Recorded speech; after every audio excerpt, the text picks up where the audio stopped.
Friendship International Philippines 2026 candidate. May you please introduce yourself to our viewers? Hi, my name is Carl Aaron de la Cruz from Minalin, Pampanga. Hello everyone, I'm RL Basen, 22, and I'll be representing the region of Cordillera. Hi everyone, I'm Cedric Apapas, 23 years old, representing the province of Zambales. So first of all, congratulations as official candidate for 2026 edition. Ano nararamdaman niyo? Excited, also nervous because it's my first nationals pageant ever. About you? I feel grateful and happy po kasi it is our first time po and I already met my fellow friendship brothers po from different provinces and cities. Sobrang grateful po kasi po napabilang po ako sa ganitong competition and this is my second time and mas feeling ko po mas may enjoy ko po kasi po yung mga candidate din po dito is sobrang friendly. Ayan. As siguro first timer sa national, ano ang expectations niyo dito sa competition na to? For me as a first timer in the national pageant, I didn't want to expect but expect that expected po. I just want to really enjoy it and to get bond with my Mr. Friendship brothers and leave a remarkable footstep po. Honestly, same for me. Not expecting much since it's my first pageant.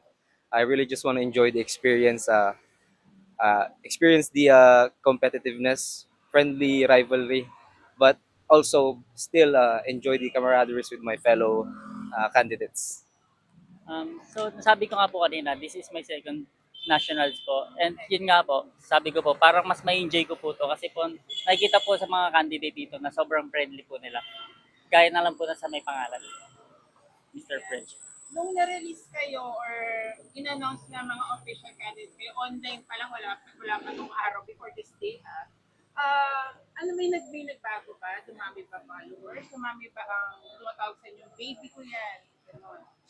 Um, Hindi ko lang po masabing dumami, pero po meron at meron po mga dumagdag sa naiilan at mas nakikilala po kasi syempre po lumalabas ka po ng pageant and magkakaroon ka po ng more followers na lumalapit and sponsors po.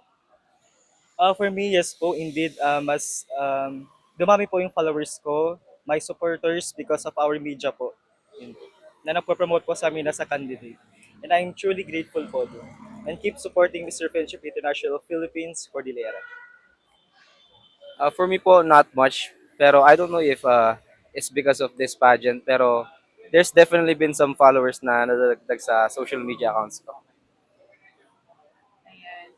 So, can you invite them sa pre-pageant activities nyo leading to the finals?